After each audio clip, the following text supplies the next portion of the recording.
Hello, everybody. Welcome into another episode of Debate Night. We are getting down to the wire. You are looking at one of three more episodes left this season. We've got this episode, one after USDGC, and one after Tour Championship, and then the season will be over. So things coming down to crunch time, both for the disc golf season and for debate night. We got a fun show tonight. We're going to talk about a few things in the news, but then a lot of it is going to be just talking about USDGC. It's obviously a very polarizing, fun event we have at the end of our schedule, so we like to talk a lot about it before we recap it next week. So giving that plenty of attention, well, let's introduce who we've got tonight. Brodie is in the building. Yeah, I'm on the IR, unfortunately, but I'm here nonetheless, right? I can speak, so that I can do. If I do sneeze or cough, Oh no! Oh no! immense pain. So I've got water here just in case. That's a bad place. All right. Well, Gary is also joining us tonight. How's it going? Last night, to spend time with my son, I carved my first pumpkin in 18 years, and gotta say, he enjoyed it for like 10 seconds, and then I was left carving a pumpkin by myself for 45 minutes on a dark porch. So it was a good time. Is this a little too soon, Gary? You could be argued. October 7th, it'll last. Yeah. It's probably a little too soon, but you know, when your wife and your son who like loves the pumpkin before you carve it, they ask, you do. The pumpkin's in the stores, so like, a kid is just gonna pick that out. It's a 30-pound pumpkin. Are you the one scooping out the? I did everything. you go bare hand. Bare hand scoop. I go bare hand scoop. We thought, oh, we'll have some fun. We took his shirt off. We're gonna let him play around with the pumpkin guts. He touched it for 1 second and he goes, ew. That's a texture nightmare. Like, have you guys seen the Shark Tank thing? That's like one of the best things that's ever been on Shark Tank. It's like a glove. So you put on the glove, and then it's a scoop on your fingernails, and it's just like that looks like that would be awesome. What was the pumpkin design? I kind of have to know. Because it was the first time in a while and I didn't want to spend hours and hours and hours. It was a pretty OG pumpkin with although I did do the eye circles where it's a full circle, but the bottom part is a circle that doesn't get cut out. It's very artistic of you. Yeah. It was decent. Respect. Moses is also joining us tonight. Yeah, I haven't carved any pumpkins yet, but I did make a bad decision. I bought a watermelon this week. Awful decision. I know. I was like, it'll be the last one of the season. Was the last one. Wow. Absolutely awful. So what's wrong with the watermelon? It's October. It's October. They're not good anymore. It doesn't taste as good, but it's still watermelon. No. It was like the bad consistency. I mean, I did eat it. Yeah, of course. But it was like the bad consistency watermelon where it's like a little too soft. It was a disappointment. Okay. Yeah. Wow. Any fruit related disappointments for you, Hunter? No, quite the opposite, actually. We just had breakfast for dinner, and a part of that was we had fruit with whipped cream.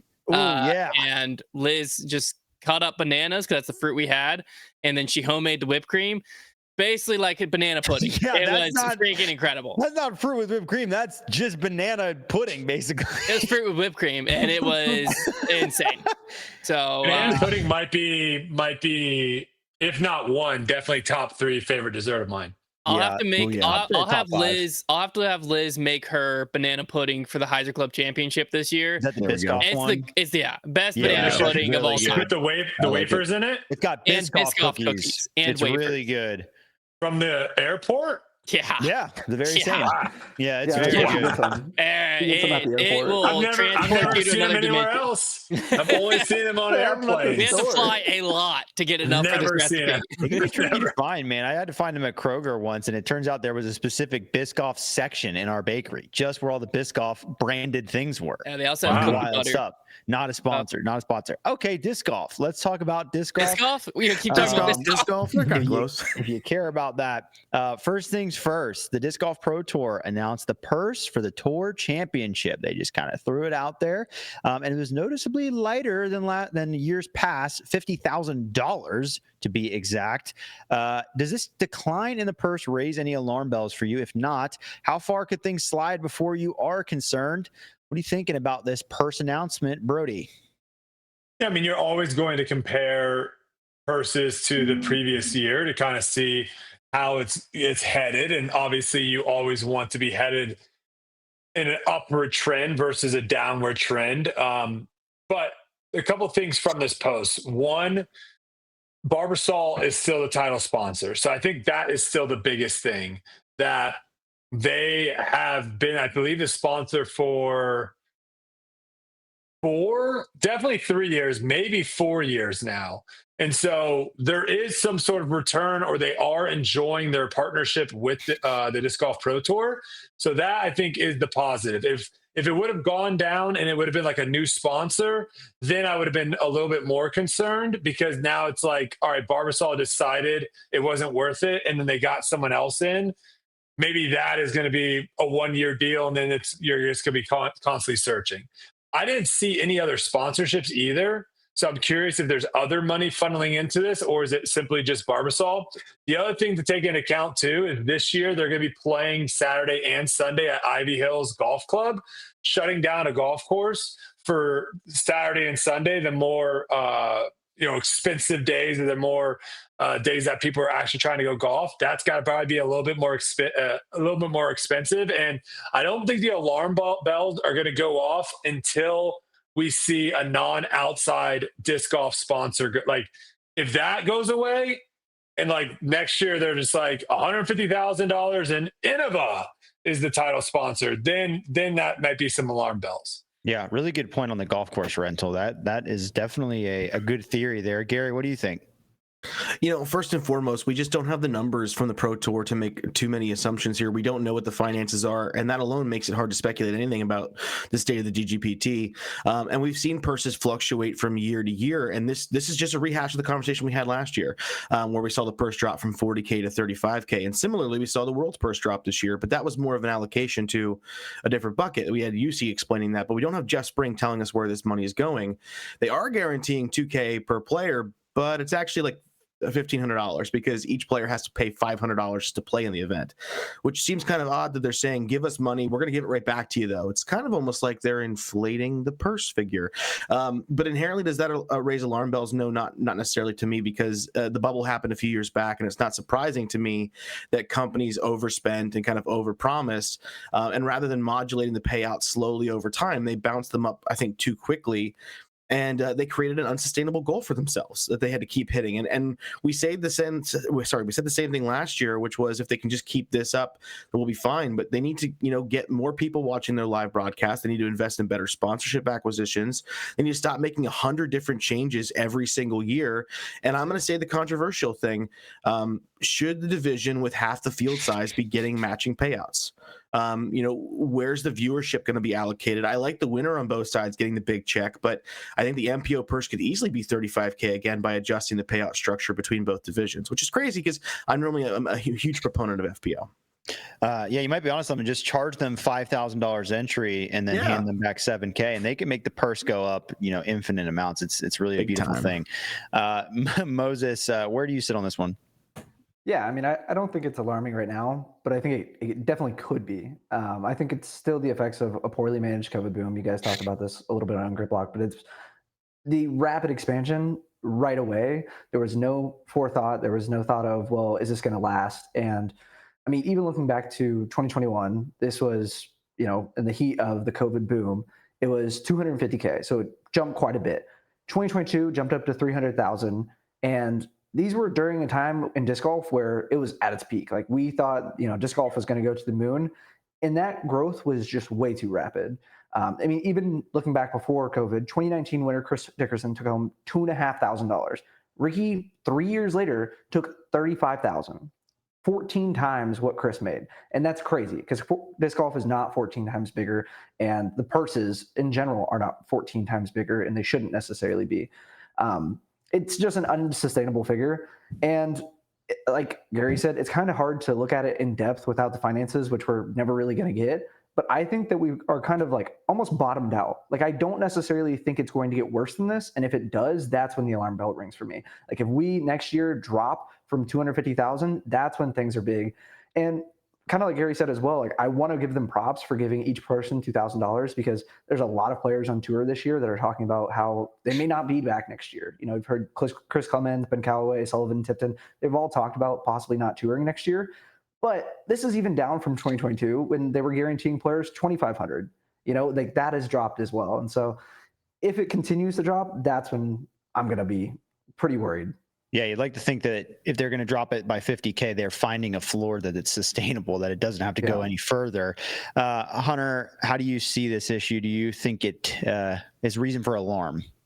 I think that where everyone's getting caught up is that the word alarm is too strong, because is it worry for any type of concern at all? Absolutely, right? I mean, the $50,000 is a big jump from one year to the next, especially when we're in disc golf terms.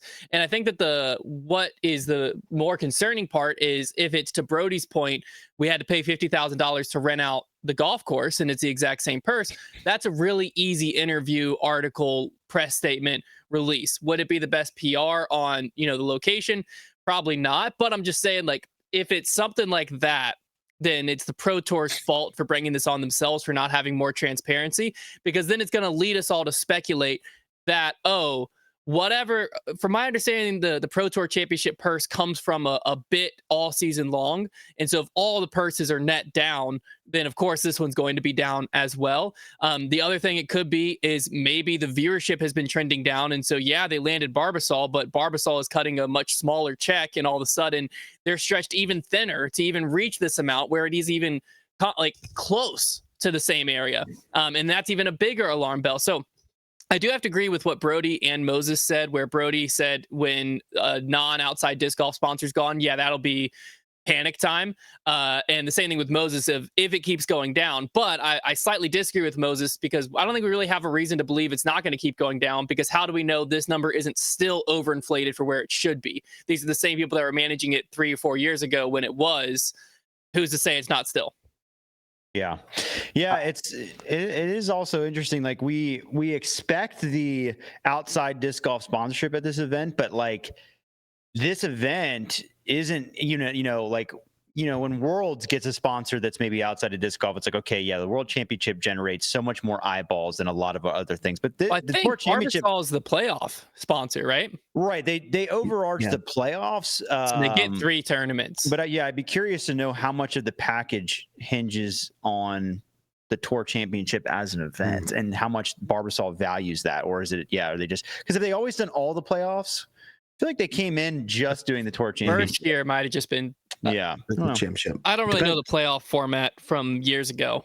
It's always been the same. I don't think it was really connected when they first had it. The playoffs might not have existed. I don't think they did when they first came in. It was like you had these tournaments at the end of the year that you knew you had to get points for. Imagine but they invented playoffs just to sell to Barbasol at the same price. Maybe have more events.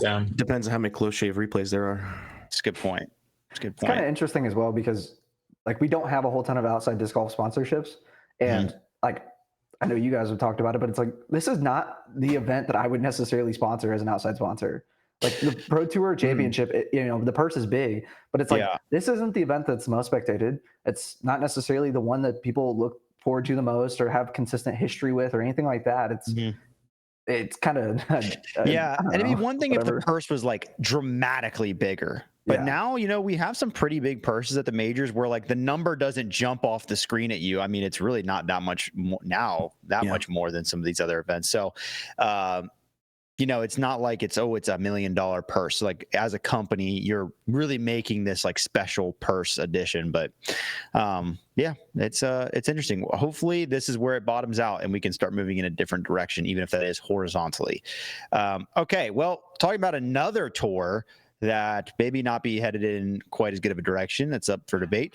The Go Throw Tour. They had their final event of the season this past weekend. Kind of an up and down season for them as far as their attendees and how much publicity they got. So how would you grade their first season as a tour? And how long do you realistically see them lasting? What is the end game with their current business model? Where is this whole thing going to end up? Gary, what do you have? Yeah, buckle up. Videos for YouTube, they get a B for me because their graphics and their camera work was pretty solid. Their commentary can be a little bit boring at times, but still fine. They originally promised us an FPO coverage, and that never happened. They tried to pretend they never really promised that. They also refused. They also refused to put the most optimal cards on feature for themselves at Eagles Crossing, which was their premier event. We got Gannon, Calvin, Yona, and Emerson Keith. We should have had Gannon, Calvin, AB, and a Robinson brother. They started an Into the Wind series that randomly died after 2 episodes, and their pre-tourney lives were borderline unwatchable because of the service they had. Their website and communication gets an F from me. It was impossible to navigate or load. They directed everyone to different iterations of the URL. Their YouTube profile still lists 2 different links, and one of them leads to a dead website that doesn't exist. I called that out on here the week it happened, and it's still there. The website's only updated through Eagles Crossing. They're missing pages that are just blank, or no text is there. The events themselves get a C because payouts were promised and they were not delivered upon. The big purse for Eagles Crossing was cut before the event, and they tried to slide that one under the rug, but we caught it. Events were chaotic with last-minute details and poor communication. If you look on the event pages, you can see people ask questions months in advance. They don't get answered until days before. And the tee times are posted at 9:30, 10 o'clock at night before the round. Overall, I'm giving them a C- for their first year. I don't think it's a sustainable thing long-term, especially with the Jomez series coming into play. I mean, how long is it before Jomez decides to do their own skins matches? I think they're trying to do too many things at once, and they're mastering nothing. And we've seen this before from them with the big money skins match fiasco from years ago. At this point, I would really only trust them to run a decent event. I would not trust them with my money to run a tour. They should hang up the tour thing and just run special events and skins, and don't act surprised when no one shows up the weekend before USDGC. I called that one out when we first discussed this as well. I could talk for 10 minutes on this, guys. Gary came with receipts, no doubt. It's crazy. Uncovered a lot there under the rug. Moses, what do you think? Yeah, I honestly don't know. Like, I don't know what the purpose of this tour was in the first place. Like, were they actually trying to establish themselves as a secondary tour or not? Because it doesn't really seem that way.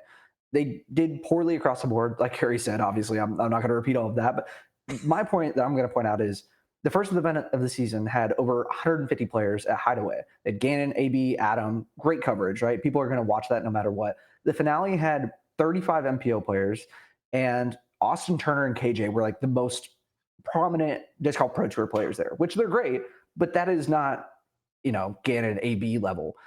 This was not a priority for players, especially when the money wasn't there. And we've talked about, how the money was promised and it just wasn't there for players. And especially the week before USDGC, which Gary hit on, no player is going to go to that and prioritize that if they're taking USDGC seriously. And I truly believe that. And even talking about, Austin Turner and KJ, they probably should have been at USDGC competing for that. And information-wise, their website was awful. Scores can be only found on UDisc, and you have to know the tour name to even look it up. It's ridiculous. But from a content perspective, I think what Gary didn't point out is the fact that that kind of was a success. They were averaging quite a bit of viewers for these videos. And if that's what they're really looking for, which they're a media channel to begin with, they average like 90,000 views roughly per tournament video. If you take out the Majestic, that one is absolutely awful. And Eagles Crossing was massive. They're averaging over 153,000 views per video, which I know people just want to see that tournament in general. But I also don't necessarily think that this tour is even going to exist next year at all. I think the Jomez series is kind of going to eat this out. And so I think this is going to be nothing in, a few months. Yeah, there might be a recipe there, but it does look a little bit dim. Hunter, do you feel like they have much chance? Here's the deal. We were asked to grade the tour, and Gary did all the legwork of building the grade and then delivered a C-. It was like the Michael Scott quote where the hand strikes and hands a flower. What the heck are we doing there? I mean, that's an F. It's an F. I mean, we're not grading the coverage. We're not grading them as a YouTube channel, right? Sure. Phenomenal, right? The coverage was good. It was really well produced, all of that. It's not coverage. We're asking about a tour. You tried to put on the Go Throw tour event. And I mean, really all we need to look at for the grade is who showed up to the final week. Because if this tour was top notch, if this thing was insane, if this was the Pro Tour Championship the week before the USDGC, people are still there, right? Like there's no question about it, but this isn't. And so therefore it wasn't. No one was there. Kevin Jones, I believe he's a part owner of GK Pro / Go Throw. So of course, he's forced to be there. He probably wanted to be at USDGC. He's like, I'm KJ USA, not KJ Go Throw. He was probably dragged out there. This felt like one of those things where it's like you're super excited. All your buddies are in a group text message. You're like, we should do this. We should send it. And so then the first like week or two, everything's clicking on all cylinders, you're fired up, whatever. And then you get like a month in and you're like, this is kind of hard. I don't really want to do this anymore. But now you already got people registered. And so all of a sudden you're like the night before just sweating out, like, how are we even going to freaking do this thing? That's what it felt all season long. Because all of these things are easy fixes, right? Delete one website, just update the link to UDisc, right? You figured out how to embed the scores once. You could do it again. Like it's just, there's no effort. It's not like, oh, they didn't have the right tech guy. They didn't have whatever. No, you built a website. You figured out the scores. You did it all once. That was your problem. You showed us you could, and then you chose to never do it again. So I think that they would probably grade themselves on an F, and they're hoping they flunked the class. They don't have to go through it again. Well, dang. Yeah, I mean, well said, Brodie. Any final thoughts on the Go Throw Tour? I mean, I think everything that needed to be said was probably said. Yeah, I think to Hunter's point with like the group chat, starting this up, I could totally see that kind of happening. And I don't know if like where the motivation for this tour was. Like if it's a passion project of where someone just really passionate and they see a void that doesn't currently exist in the disc golf space that they think they can go in and fill, and they're super passionate about it, I could see this continuing and I could see it doing better than it did this year. But if it was something of like, hey, this is something that I think we can make a lot of money doing, and then you kind of get in it and you start realizing like, oh, we're not actually going to make a lot of money doing this, then I guess it is tough to continue to be motivated to see it through. Obviously, this final event, not great numbers. This kind of goes back to something I've said many times. Pros, the best pros, yes. Are you going to get like the weekend warriors? And sometimes you're going to get the Gannon Burr that's bored in between tour stops and playing events? Sure. But the majority of the people know that the money, notoriety, fame, everything that they're after is on the Disc Golf Pro Tour. And so they're going to put their time and effort and emphasis on that. And yes, you might grab a few people here and there, but I think you guys brought up Austin Turner. I think that's a perfect example. Like he won probably one of the biggest tournaments off tour this year, right?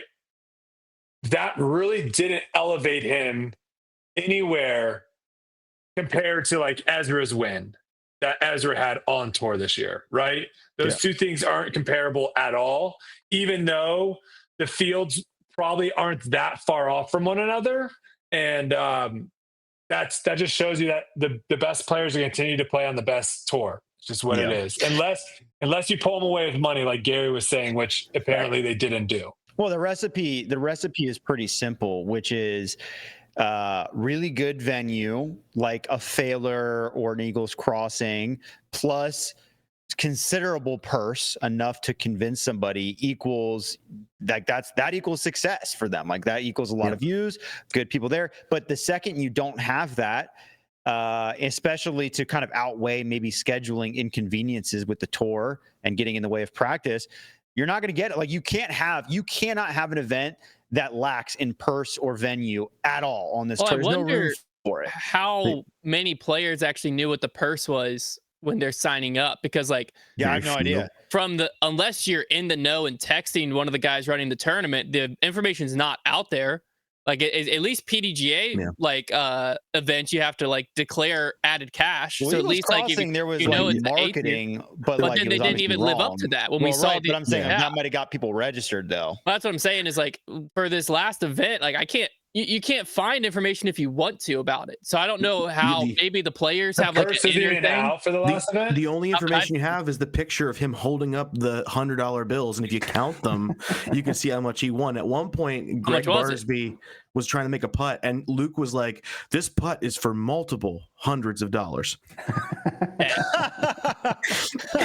Yeah, I think that's awesome. I think as the tour continues to go, to really pull the big names, I think you're almost going to have to give like guaranteed money. I don't think you can just simply say, "Hey, we're going to have a $25,000 purse. You should come play." I think you're going to have to say like, "Hey, we'll pay you $5,000 to just show up and play." which you'll never get return on. So I think if they would have just, I mean, it's tough. The website stuff aside, if they would have taken and made Failure their tour championship, pushed it out a little bit from the last major of the year, they could have probably had a really iconic event to sort of cap it off of, even if it wasn't that Failure. But to me, Failure is a much more recognizable and interesting course to watch than, this brewing company's course, which seemed like a fun looking course, but definitely didn't live up to the same level of the courses they had on the Go Through Tour prior. Just planning in general wasn't great. Well, you know what does work on their website, by the way? What does? Off topic? The merch sales. So I think we need to buy some Go Through Tour merch. You're right. It might be one of those situations you got to own it now because there's going to come a day where you can't. It's gonna be so it'd be vintage. pretty swag to roll in like 5 years from now with a Go Through Tour shirt. Join the list of like my like this short-term disc golf companies. That's gonna be one of the hardest. That's gonna be one of the hardest things to sell. Your sailor hat. Like What's that's that? not Tour merch. like if like you're not buying a disc golf world tour hat. I'm saying like you're not buying like an NBA hat. Correct. You're not buying an NFL hat. Tour merch or buying a disc golf pro tour hat. F1 though, I don't think I bought this. I'm pretty sure I got it in 20 when I went to an event. F1 you would buy that. I think people do buy F1 merch. F1's like trendy though. That's why. But do they buy? I don't think no one buys like PGA Tour. Like PGA Tour merch is very much like it's at a certain event. You're buying like that event. Stuff. Yes, you're not just going and be like, I'm going to buy a hat that just says PGA Tour. Which like that, like disc golf does that via stamps. Like your aunt knowing that you like basketball, so she buys you a basketball hat that just says NBA on it. That's it's like it doesn't. It's not a thing. Yeah, they went for it though. I mean, hey, rule number one is starting a website. You got to have hoodies. Like that's kind of how it always works. That's how Foundation began. Always rule number one. Gotta have hoodies. Yeah, more hoodies than you could ever sell. That's right. Anywho, all right, on to our next topic. We're gonna start digging into USDGC here. So let's start with the course. Let's start with Winthrop Gold. Obviously, one of the most polarizing courses in disc golf history due to its unique design and location. Few changes this year, nothing too drastic. I want to know which hole do you think is the most underrated and which is the most overrated? Really leaving the room open here for some hot takes potentially. Moses, lead off for us. Yeah, so I'm just gonna start off by saying, Hunter and Trevor, you disc golf old heads, don't get mad at me about this. Just step back and look at the course without some nostalgia for a second. Hole 17 is by far the most overrated hole of that course. I promise you, I've seen the history behind the hole. I promise you, I've seen Johnny McRae. I promise you, I've seen it. But last year, the top 20 players averaged par on that hole with only one bogey, one double, and a snowman 8 from Ezra Adelhold. Between the two positions last year, the one closer to OB obviously was more difficult, but it averaged 61% par, the third highest across all the holes. The easier of the two pin positions allowed players to play even safer and was birdied 56% of the time, the second highest of all holes, only behind hole 10, which is the Eagle Bowl par 4. I could be proven wrong, but I think the tour has outgrown this hole. Like, move it back a little bit, make it a little bit more difficult, whatever it may be, but it's not challenging the final 20 players that you see. It's not like Gannon Burr last year, almost didn't make it. No, I mean, like, throw it on the island. I promise you, it's a much easier hole to play for par than a lot of people say. In terms of underrated, I don't know how underrated it is. I think hole 18 is a fantastic finishing hole. I think it's one of the best that we have in disc golf. Has a great distribution of scores with almost a third of the field taking par, birdie, and bogey and above. And I think it's a great hole. Yeah, 18 is a good hole, and it is hard. It is like actually really difficult. That slope makes it a nightmare, both throwing into it and then running up it. Wait, did he say 18's underrated? 18 was underrated, you said? Yeah, I think it's underrated. Yeah. Okay, Hunter, how do you reply? I would love. I'm so excited I get to go here. First off, I'll start with my overrated hole because this one was really easy to me, which is hole 13, and it's overrated simply because it exists at all. That is the worst tee shot in all of disc golf. I don't know why it exists. If you don't know, it's the one that I don't know how it looks on coverage, but I can't look good because you're just staring at a hill and just chucking a nose up shot. It might be effective in what it attempts to do as far as making someone control the disc angle, but it's not effective in anything else. It sucks to watch as a spectator because you're sitting out in the field wondering who just threw that pink disc over that hill. it sucks to play, being that I played it a few days ago, and it's like, I think I know kind of where I got to throw it, but once I get it 100 feet out of my hand, I can't tell anymore. And it's a boring shot. You just kind of chuck it out there, and now we play a fine hole in. So it's overrated from the standpoint that it's on a tour, it's on a major level course, makes it overrated. Underrated, I now have to go hole 17. And let me explain to you why. Mainly because you're looking at the entire field stats when that's not what the course is designed for. Hole 17 is for the pressure moment. It's for final round coming down the lat. I don't care how easy it is if you're in 150th place. Yeah, if you flick that thing on the island, get on with your life. You need to get off the course. No, this is for lead card in the race. What's beautiful about it, you got a quarter-mile walk uphill, elevates the heart rate. You haven't seen an easy approach shot in 6 months. You've been playing this hard, grueling course. You haven't thrown a little flick, touchy approach shot in so long, you forgot what it even feels like. And all of a sudden, you're standing there with all the pressure in the world. Flashbacks to Johnny McRae crying and praying on the tee pad as he lost it all. And you got to execute this shot. And just because a few people are stone cold and can doesn't mean that it's a bad hole. That means that they did it phenomenally well. And drama-filled, I mean, just back in 2021, we saw Paul McBeth take a stroke with like a 60-some footer when he might have been playing for par, but the dude is ice cold, drains it. There you go. I got to now go most underrated hole 17. Hunter is only mildly passionate about that. Brodie, I literally on the preview show talked about how it was one of the best designed and placed holes in all of disc golf. Hey, man, somebody had to do it. Hunter or Brodie, what do you think?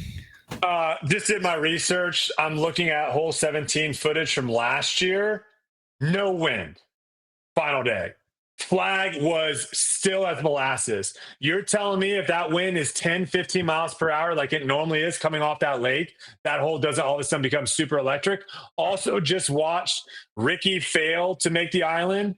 Gannon, if you remember, he putted and it hit the top band. If Gannon's putt skips off the top that we've seen before, it goes OB. AB makes his putt. Now all of a sudden we have a one-shot lead. We just had three stroke swing going into hole 18.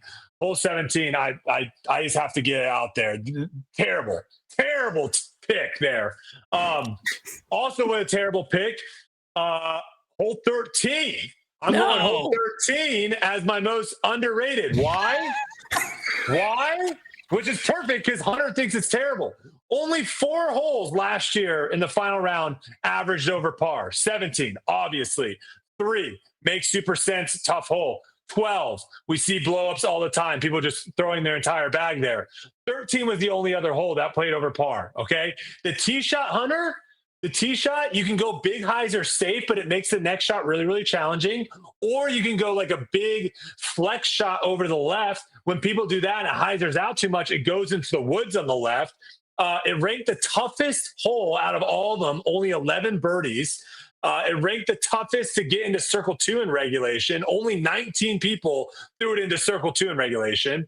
It also has a really protected green, which I love. And 35% of the field took bogey or worse. No one looks at that hole as like a deciding factor in like your rounds. It can make or break your rounds. And no one really ever talks about it as like a hole. It's a good hole. Most overrated hole, hole 1. Hole 1's fair. It was, to me, like you can't just say like a hole sucks, because there are some holes there on the course that aren't great, but people don't think they're good holes. So you have to try to find a hole that people think is sucky, that think is good but sucks. And there's not that many holes out there, and so maybe hole 1, just because I don't think it's a great starting hole. I heard so many ifs in Brodie's defense of hole 17. I promise you, it is. Many people have talked about. We gotta apply Moses. If the wind, the walk, your heart rate increases. What is it? When you walk uphill, your heart rate doesn't increase. I'm saying you went off a great course if there's wind. Like, what are we talking about? You went off of statistics last year from the hole, and I was saying the wind was down. There was no wind at all, so it probably scored better. And I just told you, Ricky went OB. He was still kind of in it a little bit, and Gannon almost threw his disc off the basket OB, which would have been if he didn't throw it off if he threw it over out of bounds, it would be out of bounds. If he didn't make his putt, it would be out of bounds. Like, have you played that course? No, I haven't played that course. Okay. All right. That's not nice. That shot, there is not a shot that you can ask any player on tour if you ask them what shot are you the most nervous to throw? I would say 90% of people are saying hole 17 at USDGC. That feeling it's an emotional argument, Moses. It's not the same as hole 16 at Emporia Country Club. It's not the same as 17 at Eureka. It's not the same as what's another good island hole? 6 at what about Des what about the Moines? island hole at European Open? 17? Yeah. Or 16? Yeah. No, not the same.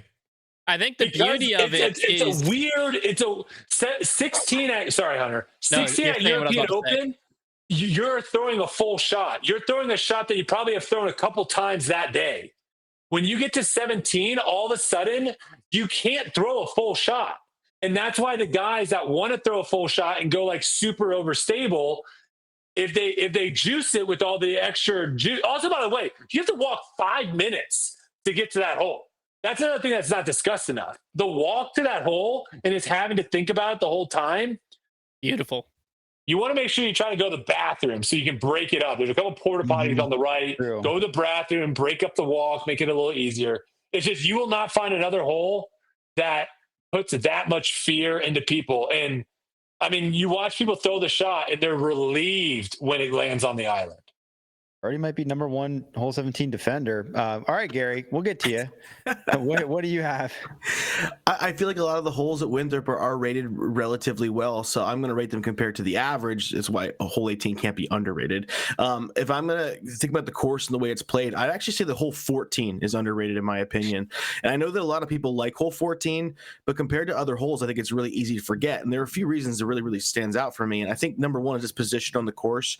You're coming down the stretch, and I think it's the first time you're really starting to think about those closing moves, and you just had to survive 11 through 13. So like this is your first chance to attack, and it feels like a super safe hole, but with the slope and the path near the circle's edge, it makes it really touchy. And a lot of players have seen their runs for the championship started or stopped right here. I think back to Nicklaus when he bogeyed this in 2022, surrendering the lead that he would eventually lose to Gannon. It's a hole that's often forgotten, but I think it's very pivotal in how well players finish. For me, the overrated hole is going to be hole 10. And this is one that we see eagle all the time. 71 eagles in 2023, 67 eagles in 2024.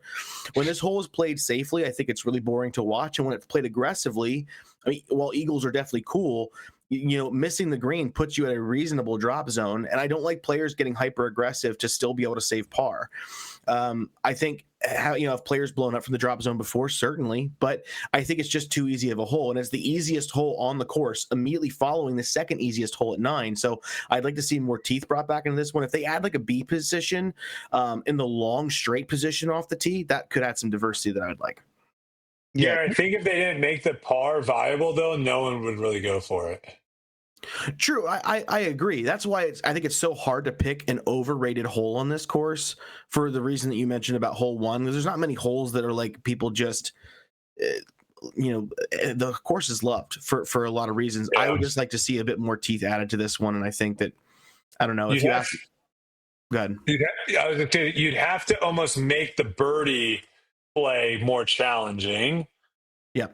But that's where it's like it's so hard. A hole like that, it's so hard to make that a good drive. It's in disc golf. It's really hard to make a good drivable par 4.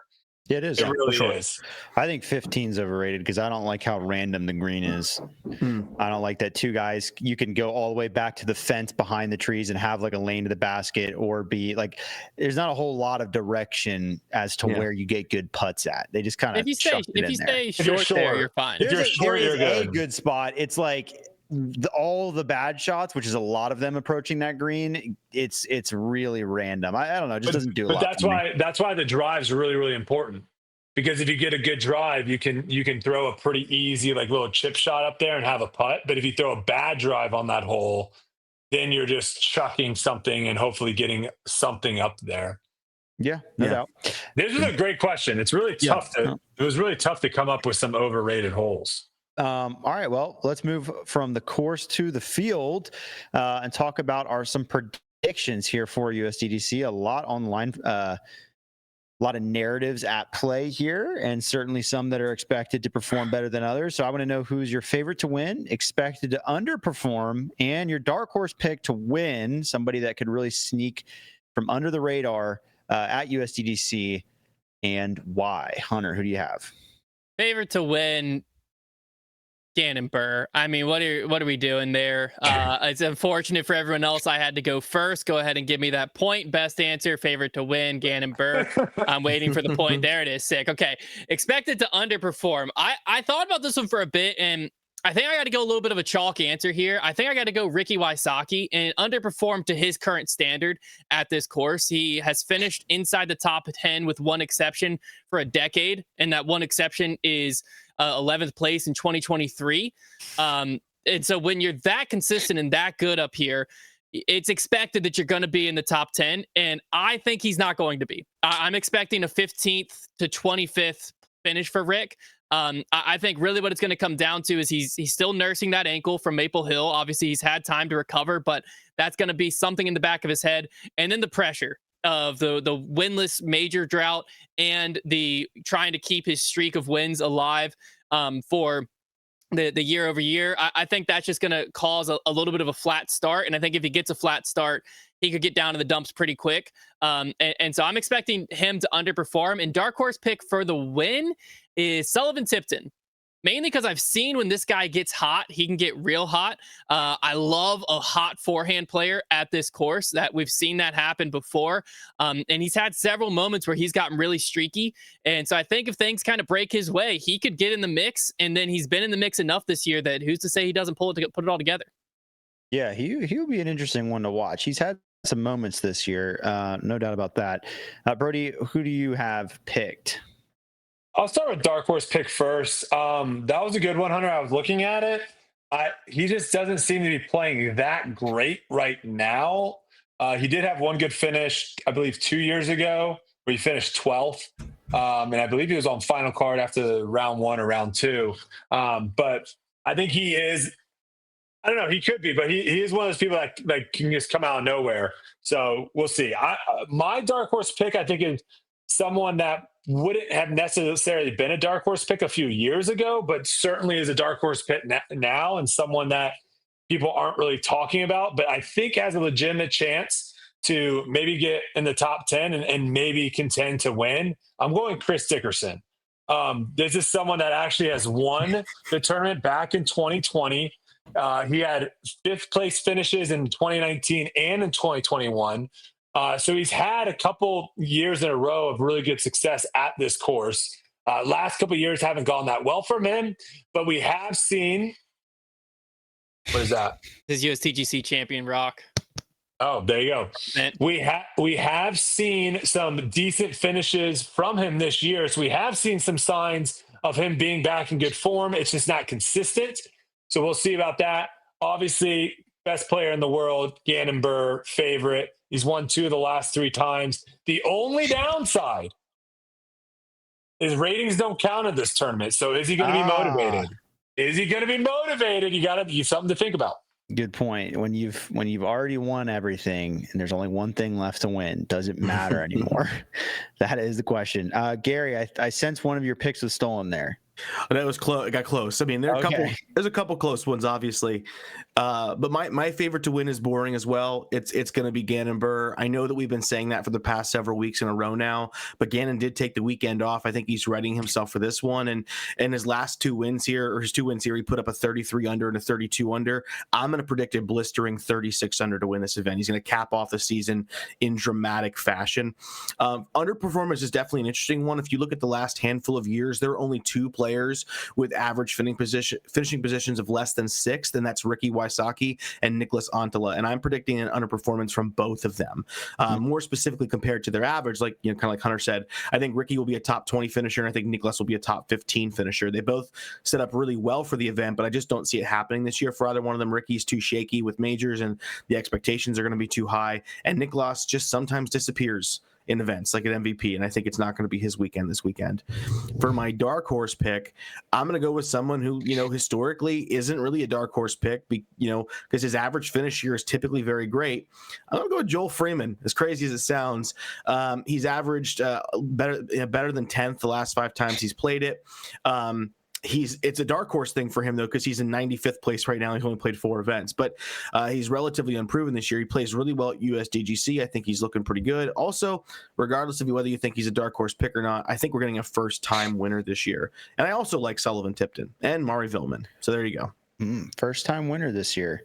Yeah, it'll be interesting to see. All right, Moses, round it out for us. Who are your picks? Yeah, I think Gannon is obviously the easy answer here, but I don't think he's going to win it. And maybe I'm just trying to be different, but I think it's actually going to be Isaac Robinson. I think there are some pros that consistently perform incredibly well at USDGC. For example, Kyle Klein had a 3-year stretch where he went 2nd, 9th, and 1st. I also think about like Chris Clemens, who we don't perceive as like a top-rated pro, but he had multiple top 10s at USDGC, and I just remember seeing him on league card multiple times. And for me, Isaac is kind of one of those players. Going back to 2021, Isaac's finished 8th, 6th, 3rd, and 5th. And we know as a 2-time world champion, he's just taking these majors more seriously, kind of like Paul at the later part of his career. You don't see Isaac as many, traditional Pro Tour events, but at those majors, he's going to show out. And I also think it's a testament to his game. This is kind of a course that traditionally is known to be pretty forehand friendly. They're kind of changing that with some Mandos, especially on like hole 2, for example. But it's a testament to his game, the fact that he doesn't really throw any forehands. Person I think that's going to underperform, I think Paul, unfortunately, Macbeth, even after his 2 wins at the later part of the year, he played his worst tournament at MVP Open since July. I don't think he threw the disc very well. He took 11 bogeys, 2 double bogeys across the 4 rounds, and he also had a pretty poor putting, weekend in general. And then for my dark horse pick, I don't really have any rhyme or reason behind this, but I think it's going to be Adam Hammes, other than the fact that he just feels like he could be a USDGC winner for whatever reason, and he's a great forehand. It does fit the bill. Gary, do you think, are you saying that someone's going to win USDGC for the first time, or someone's going to win USDGC and they haven't won anything else? Like, do you think someone could win this tournament and it be their first win? Happen? I think it can you happen. think Joel Freeman? I was going to say, you think Joel Freeman down the stretch? Maybe. I think there are guys who don't have a win yet who definitely could win. I think if Aaron Gossage were to pop off, he could probably be pretty competitive here. There are guys who definitely could do it. I think we're going to have a first time winner at USDGC in general. The issue with USDGC is you can't limp to the finish line. Yeah, you got to finish strong. That's well, 17th so easy that doesn't even matter. Yeah, easiest hole on the tour. Just a little chipper. I will say, Moses, I will say the first time I stepped up, I think I texted these guys saying, like, I don't know what all the hype is on 17. It's just like an easy forehand zone. But then when you're actually in the tournament, and I don't even know if I've ever actually finished that well to where it actually mattered. So I don't even think I played it with that much pressure. It's a completely different feeling. Yeah. Like so your hand like goes numb. It's weird. Does the fact that there's 2 pin positions change your opinion on that hole at all? Like the easier pin position, because it's like the par percentage is much higher. That's true. Because of the easier pin position? Well, birdie and par, yeah, for the easier position. I don't think I like that there's an easier pin position simply just because you aren't playing to the same same basket all 4 days. So you're not like, when you have to throw that shot the final day, you haven't seen it. Because I believe, they normally go ABBA. ABBA, yeah. So you haven't seen it in a couple days. And I think that adds to it of like, oh, it's not like I've thrown this same shot the last 3 days. It's this disc. You're now having to remember what it was on Thursday. The wind might be completely different. I think the position there, I actually like it for that reason only. See, that's a take I disagree with. I think it should be the same pin all 4 days. I think they should use that second pin somewhere else, because I like the idea of you having the disc that you trust for the hole, and then you don't land it on the island on the final day, and now you're like, oh shoot, what happens now, or if like the conditions were the same, or like if you performed it poorly the first few. I think it just adds the pressure. I think that's the beauty of the hole, is that you haven't thrown that shot or a shot like that in so long is what makes it so great, because of the fact. So like that's why I like it being ABBA, and changing it up, because it like, to Moses's point, if you put that shot in an open field and you gave the pros 100 chances at it just for like a foundation video, they're probably making the island 90 plus times, maybe 95 times. It's that you haven't seen it in so long, all the pressure builds, and if you only have 2 or 3 strokes, you've seen people lose that so quickly on that, to where you miss the first one, you just get a weird wind bounce and it's in the water, everything's gone. Right. Like now, I think the key, what the heck do I do now? The key is, it's not even about people messing up once. It's once you do mess up the first time, how many guys actually hit the second one? I feel like it's like you have almost a higher chance of, like, if you miss one, you're missing 2. Well, you're definitely probably landing outside of circle 1. And I've only had one good finish. I just looked, only one good finish at USDGC back in 2022. I finished 28th, and I was 3 under on hole 17. So kind of a monster, kind of a 17 slayer. I think that was the year I did the tracker. I think the Brodie tracker in the rain. Forbidden Mando. I had that blow up hole. I could have had a top 10 finish. There you go. Forbidden Mando, man. It didn't exist until I talked about it. Moses during the event, though. Everyone who watches USDGC, if you see a bogey on hole 17, come back to this video and comment, "Take that, Moses." I will be watching specifically for that. Yes, he will be there no matter what. All right, into our final topic. Gary, Hunter tied. So let's do a tiebreaker. Who can guess the closest to Eliezer Midling's throw that won her the finals in the distance competition? Not her qualifying throw, which actually ended up being further. There's a little hint. 467. Wow. I'm gonna say it's a bomb. I'll play the game. 468. It was 467. Hunter knew. Yeah, I looked at it this morning. At some point. Looked at it this morning. I was trying to see what how Mikey did, and it wouldn't load. There you go. All right, shout out Eliezer. Okay, Hunter gets to go first, which could be a huge advantage for this question. It just depends on the list they've got. So this is our topic. We're going Mount Rushmore of USDGC or Throw Pink Women's Disc Golf Championship, because they have some moments as well. Mount Rushmore of those moments, basically. That is the topic. Hunter, go ahead. I think I'm gonna go from my least impactful to most impactful. I think that's the route I'm going to go. This might be a hot take, especially for older players, but I think this has to be on there if we're talking Mount Rushmore, which is the 2003 Ken Climo win over Barry Schultz in the playoff. A little bit of a different course, I remember, I think it was hole 17. They were throwing like a KC Pro Rock on a hyzer, and you're like, where's the island in the hay bales, and stuff like that. But pretty long playoff, iconic moment. And obviously, it was 2 legends of USDGC, I believe a 5-time and a 3-time winner, Ken and Barry there. And then Ken Climo got him. You can find footage of it on YouTube, but you got to dig deep. So that one I'm going to go as the least impactful. The next one up, I'm going to go 2015 Paul Macbeth win, because this capped off his Grand Slam. It wasn't necessarily the tournament itself was all that drastic or drama filled, but I think the moment, it was Paul's first USDGC win. It capped off the Grand Slam. He kind of ended Schustrick's reign. He established himself as like, yeah, I can win them all, because USDGC obviously was the question mark at this point. The guy had already won 4 worlds in a row. He was kind of winning everything in sight, and it all came to USDGC, and he was able to do it there. The next one, I'm going with another Paul Macbeth win, which is that 2021 win in the playoff. Gave us one of the most iconic photos of all time. He banged that massive putt on 17, took it to a playoff, and then won it on hole 1. One of the most electric moments in disc golf I've ever seen, ever been a part of. I think that was absolutely insane. And then the Mount Rushmore moment, the one, the only, 2014 USDGC.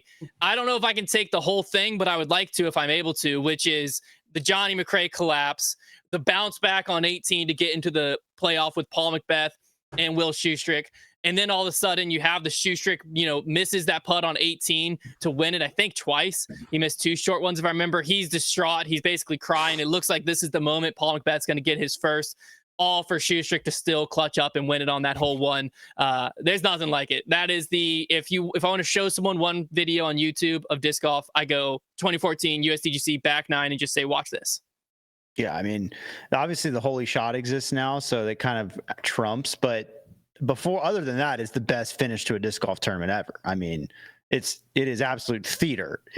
And the best part is because there wasn't really, I don't know if there was commentary at all. I can't remember who, but like you can just hear so many emotions. You can hear the crowd gasping and the players pleading with the course.